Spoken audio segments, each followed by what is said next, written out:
Exercise करना चाहिए। सुबह उठते के साथ फ्रेश होके एक्सरसाइज करना है, ठीक है, रोज।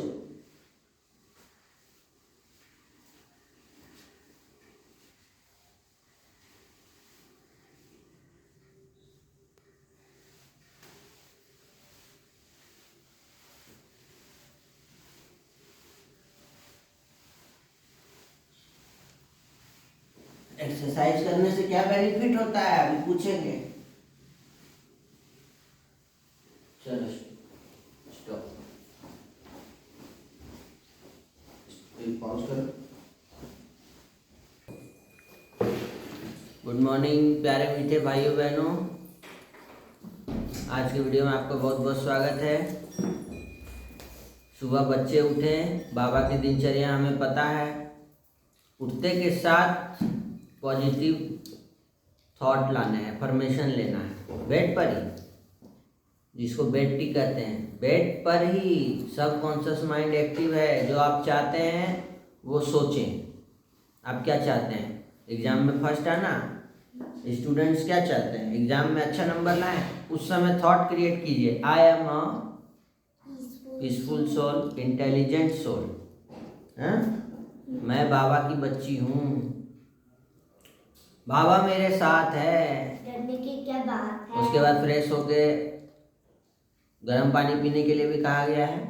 कोई भी चीज़ मिस नहीं करना है। गर्म पानी पीना है पहले, उसके बाद ब्रश करने के लिए जाना है। टीथ को अच्छा से क्लीन करना है। रात को भी टीथ को क्लीन करके सोना है। बोले थे ना बाबा, तो सोई थी। ये आदत इतना जल्दी लगने वाला नहीं है, क्योंकि बहुतों का आदत है वो रात को बिना टीथ को क्लीन किए हुए सो जाते हैं, तो रात भर सड़ता है। तो ये हैबिट हमको बनाना पड़ता है। वो ऐसे नहीं आएगा, धीरे धीरे आएगा।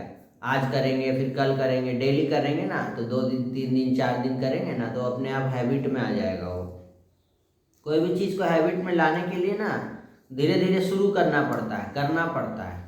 कोई भी चीज़ आप देखते हैं, कोई नेगेटिव चीज़ भी देखिए, कोई ख़राब आदत भी होता है। तो पहले ख़राब आदत 1 दिन करता है आदमी, गुस्सा कर दिया, फिर दूसरा दिन एक बार और गुस्सा किया, तीसरा दिन एक बार और गुस्सा किया, फिर उसको गुस्सा करने का आदत हो जाता है। एंग्री मैन उसको कहने लगता है लोग, है ना। तो कल की मुरली के 2 शब्द क्या थे? दोस्त और दुश्मन। दोस्त कौन है? बाबा। और दुश्मन कौन है? हाँ, कल बाबा ने हम बच्चों को सत्यता की शक्ति के ऊपर बताया। सत्य बोलना चाहिए। जैसे उस दिन नशा मुक्ति में वो बच्चा क्या बोला कि हम मोबाइल देखते हैं। हम माइक में पूछा गया कि कौन कौन मोबाइल देखता है, घर जाके वीडियो देखता है, तो बोला हम देखते हैं। कौन कौन कार्टून देखता है? तो एक छोटा सा बच्चा, हम देखते हैं। बड़ा बच्चा हाथ नहीं उठाया, छोटा बच्चा हाथ उठा रहा है। कौन कौन शॉर्ट्स देखता है, रील्स देखता है? कोई नहीं हाथ उठा रहा है, छोटा बच्चा हाथ उठा दिया। तो सत्यता की शक्ति भी बहुत ज़रूरी है। क्यों? क्योंकि बाबा को सत्य बताते हैं तो बाबा उसका समाधान देते हैं ना मुरली में। कल बाबा दीदी क्या बोली कि बोझ नहीं उठाना है। कोई भी प्रकार का बोझ है तो किसको दे दो? बाबा को दे दो, बाबा को सौंप दो, है ना। बोझ कोई भी प्रकार का है तो बाबा को सौंप देना है, ठीक है।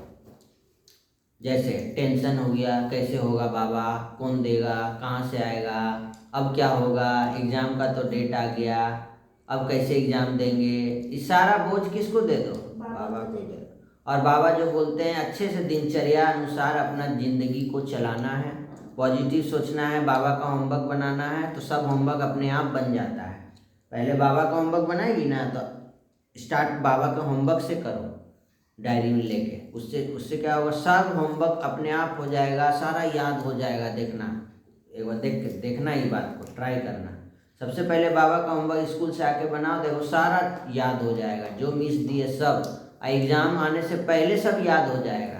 तो जब सब याद रहेगा तो एग्ज़ाम तो अच्छा जाना ही है। क्या है? अब जैसे कल बाबा बोले कि हमको स्वीट साइलेंस मालिक बन करके रहना, स्वराज अधिकारी। हमको अपना गुलाम नहीं बनना है। क्या करें, हम तो हाथ उठाना नहीं चाहते थे, लेकिन ये हाथ उठ गया। आप ही तो उठाए ना, कौन उठाएगा? क्या करें, हम एप्पल खाना नहीं चाहते थे, लेकिन क्या करें, मेरा हाथ वहाँ चला जा रहा है एप्पल में, और मुँह में चला जा रहा है। ये कोई बात हुआ? ये तो आप ही खा रहे हैं ना। आपको मन है तो खाइए, नहीं मन है तो मत खाइए। और एप्पल खाना अच्छी आदत है, इसको खाना चाहिए। अगर इसके जगह में, एप्पल के जगह में कोई ख़राब चीज़ यहाँ रख दिया जाए, गोबर रख दिया जाए, तो गोबर कोई खाएगा? नहीं ना खाएगा, क्योंकि हम देख रहे हैं कि खराब चीज़ है। अब बाबा मना करते खराब चीज़ तो नहीं खाना चाहिए। तो कल बाबा ने हम बच्चों को साथी और साक्षी दो शब्द दिए। अशरीरी विदेही बनना, कर्मातीत बनना, आधार मूर्त बनना है। स्वयं को स्वयं ही परिवर्तन करना है। कोई नहीं आएगा परिवर्तन करने सिखाने के लिए, हमको खुद ही देखना है। हम भी यूट्यूब में वीडियो देखते हैं तो कितना देर देखना चाहिए कि मेरा जो है सब हेल्दी रहे। ऐसा ना हो 4 घंटा मोबाइल देख रहे हैं। अच्छा, मोबाइल में अगर देख रहे हैं तो क्या देखना चाहिए जिससे मेरा नॉलेज बढ़े? अब कोई है जो दिन भर गेम खेल रहा है, दिन भर गेम खेल रहा है, दिन भर उसमें फालतू वीडियो, शॉर्ट्स और रील्स यही सब देख रहा है, पढ़ाई नहीं कर रहा है। तो ये खुद से खुद को परिवर्तन करेंगे ना, तो जा करके हम श्रेष्ठ पद के अधिकारी आत्मा बने। ये कल का सम्मान था।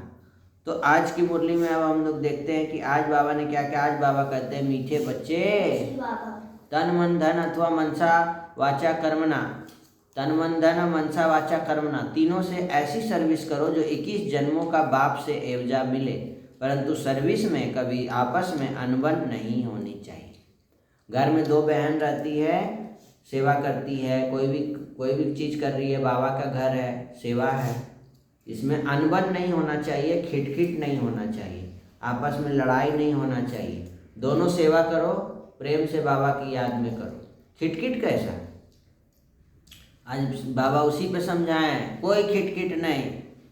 हाँ, बाबा के घर में सेंटर खुल गया, हाँ, और खिटखिट चल रहा है तो क्या करेगा? बाहर वाला क्या बोलेगा? बोलेगा ना कि इसके घर में तो खुद ही शांति नहीं है, तो ये शांति कैसे दे सकता है कि नहीं? तो पहले जो कुछ देना होता है ना, वो बनना होता है। किसी को कुछ सिखाना है ना, तो पहले खुद करो। जैसे कल बहुत सारे तो है, बहुत सारे भगवत गीता ले गई, दान करना है, हाँ? तो उसमें ज्ञान दान करने का महत्व है। आप जाकर के 10 तो भगवत गीता दान कर दिए, लेकिन उसको पढ़ा ही नहीं, कुछ उसका ज्ञान आपने धारण नहीं किया, तो उसका क्या फायदा? बोलो। केवल बुक धारण, उससे छोटा सा सूक्ष्म फायदा होगा कि भगवत गीता दान किया गया, अल्पकाल का फल मिलता है। समझ में आया? तो हमको पहले अगर गुस्सा छोड़ना है, गुस्सा किसी को छुड़ाना है, तो पहले किसका छोड़ना होगा? देखो तो वीडियो बन रहा है। हाँ, तो आज बाबा ने कहा, ड्रामा अनुसार बाबा जो सर्विस करा रहे हैं उसमें और तीव्रता लाने की विधि क्या है? बाबा का जो सर्विस सेवा कर रहे हैं उसमें और तीव्रता लाना है। सेवा में और तीव्रता लाने के लिए क्या करना पड़ेगा? तो बाबा ने सिंपल बताया, अगर सेवा में तीव्रता चाहते हो तो कोई खिटखिट नहीं होना चाहिए। सेंटर खोला हुआ है, सेंटर को बढ़ाना चाहते हो तो कोई आपस में, बहनों के बीच में कोई खिटखिट नहीं होना चाहिए। समझ में आया? संगठन में एक मत से चलना होता है। दीदी जो बोलेगी, दीदी को बोलो जी दीदी, जी ठीक है दीदी। सर जो बोलेंगे, ठीक है सर। पापा जो बोलेंगे, ठीक है पापा। मम्मी जो बोलेगी, ठीक है मम्मी, हाँ जी। दीदी अगर कोई बात ऐसा बोलती है जो बहुत अच्छा नहीं लग रहा है, खराब है, अच्छा नहीं है, तो प्यार से बोलना है, ये नहीं कि रोने लगना है या चिल्ला के बोलना है।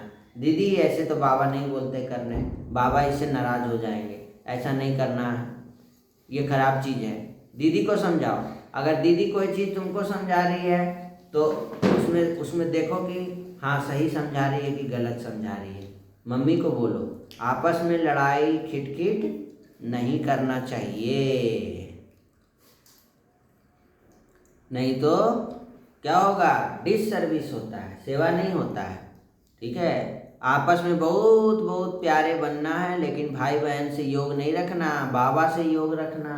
मेरा बाबा बोलते हैं, एक बाबा ही कौन है? मेरा है, बाकी सब तेरा है। एक बाबा ही मेरा संसार है। कर्मेंद्रियों से कोई भी कर्म नहीं करना है। एक ईश्वरीय मत पर चलकर सतो प्रधान बनना है। कोई कितना भी गुस्सा दिलाए, मार पीट, गुस्सा नहीं करना है।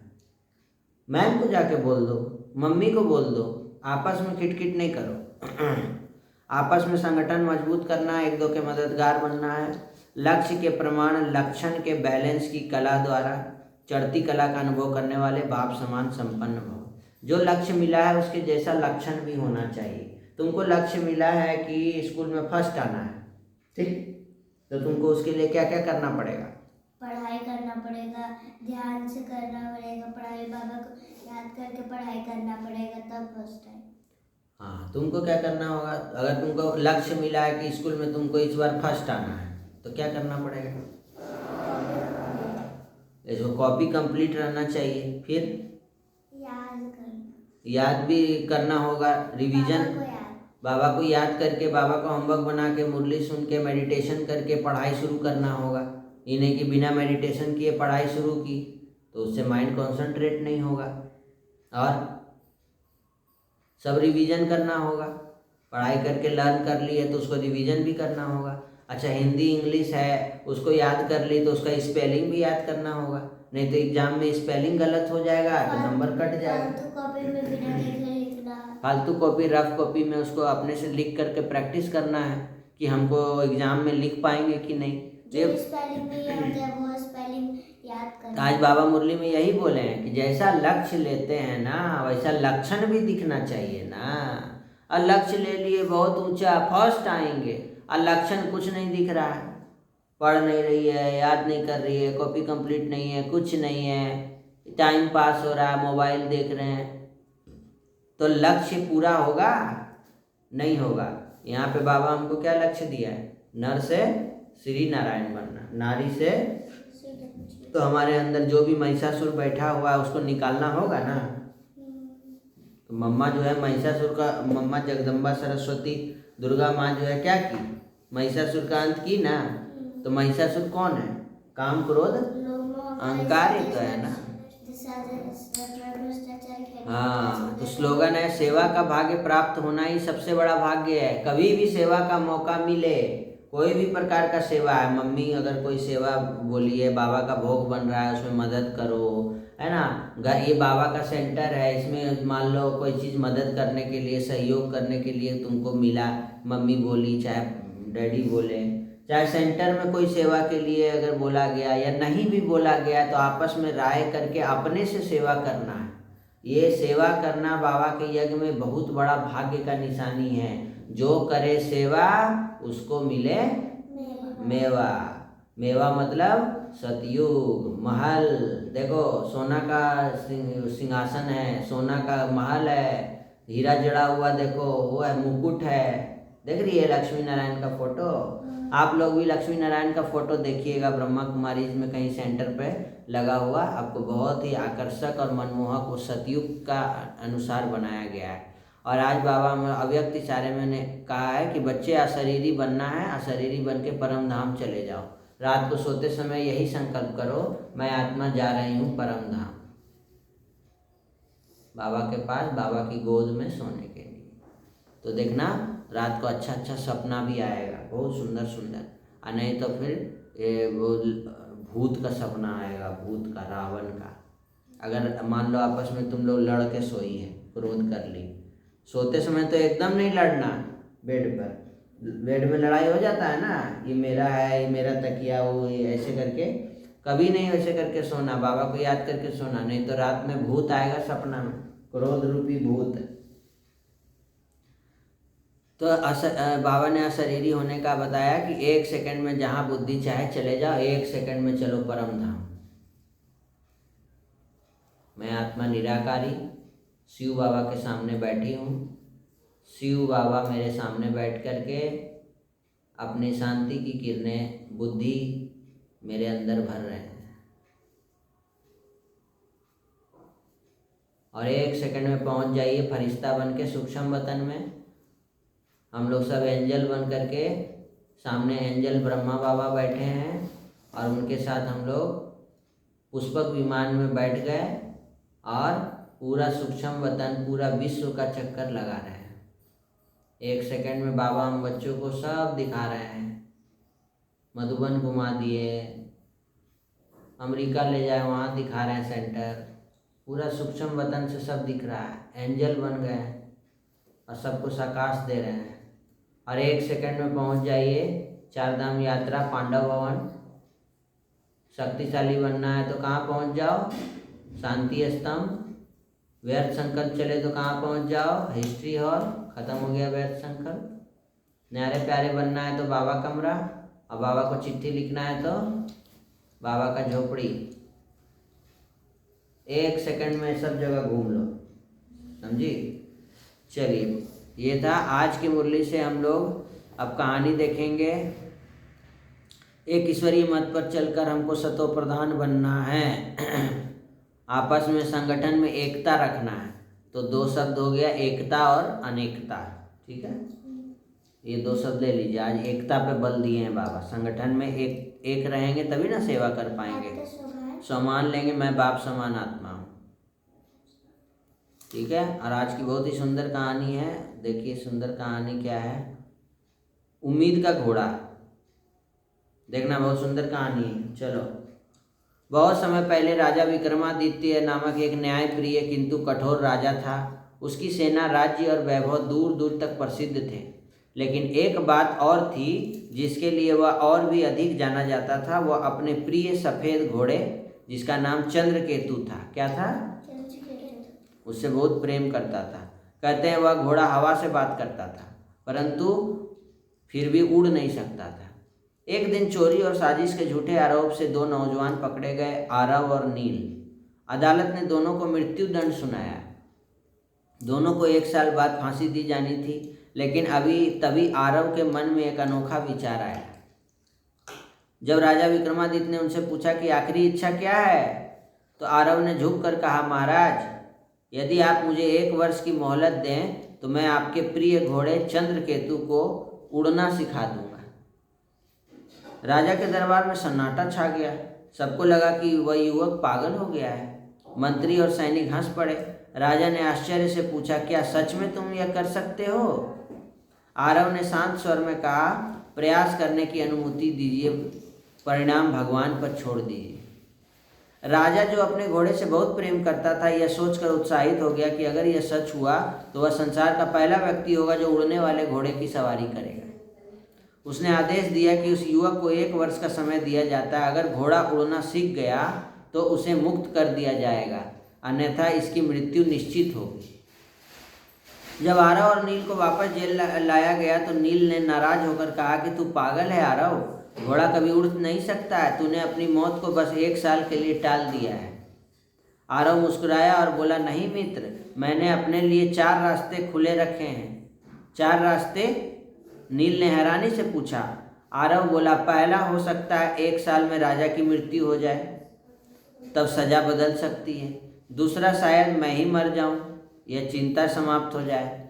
तीसरा संभव है कि घोड़ा मर जाए, तब मुझ पर कोई दोष नहीं रहेगा। और चौथा, कौन जाने, शायद मैं सचमुच घोड़े को उड़ना सिखा दूं। नील अवाक रह गया। आरव ने धीरे से कहा, देखो नील, जब तक सांस है तब तक उम्मीद है। कौन जानता है भविष्य क्या मोड़ ले आए। दिन बीतने लगे। आरव हर दिन घोड़े की देखभाल करने लगा। वह उससे बातें करता, उसे सहलाता और कभी कभी अपनी बांसुरी बजाता। धीरे धीरे चंद्रकेतु और आरव में एक अनोखा सा रिश्ता बन गया। और चंद्रकेतु कौन था? घोड़ा। और चंद्रकेतु और आरव एक बहुत अच्छा दोस्त बन गए। राजा को यह देखकर आश्चर्य होता था कि जहाँ बाकी लोग घोड़े के पास जाने से डरते थे, वहीं आरव उसके साथ खेलता, दौड़ता, गाता था। लोग मजाक उड़ाते थे, देखो उस मूर्ख कैदी को उड़ना सिखा रहा है घोड़े को। लेकिन आरव हर हंसी को अनसुना कर देता था। समय के साथ कई घटनाएं घटित हुई। क्या हुआ? राज्य में युद्ध हुआ, बारिशें कम हुई, राजा बीमार पड़ गया। राजा ने जब अपनी स्थिति देखी तो उसे याद आया आरव और उसका वादा। वह बोला, अगर वह युवक मेरे घोड़े को उड़ना नहीं सिखा सका तो भी उसने मेरे दिल को छू लिया है। राजा ने आदेश दिया कि आरव की सजा माफ कर दी जाए, क्योंकि उसमें उम्मीद की ताकत थी।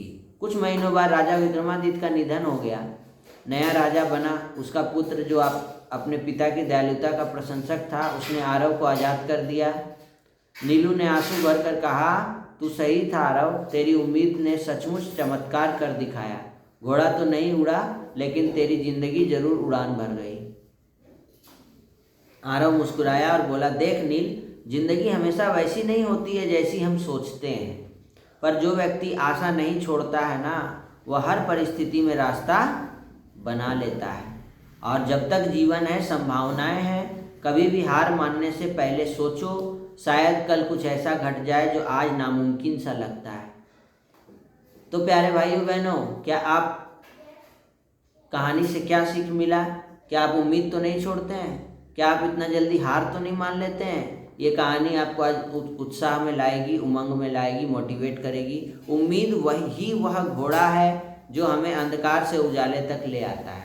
इसीलिए उम्मीद कभी छोड़ना नहीं चाहिए और मेहनत करते रहना चाहिए। कौन जानता है कल क्या होगा, है ना? तो हमको अपने बहुत अच्छे से प्रैक्टिस करना है। एग्ज़ाम में फर्स्ट आना है तो एग्ज़ाम में कौन जानता है कि तुम फर्स्ट आ जाए?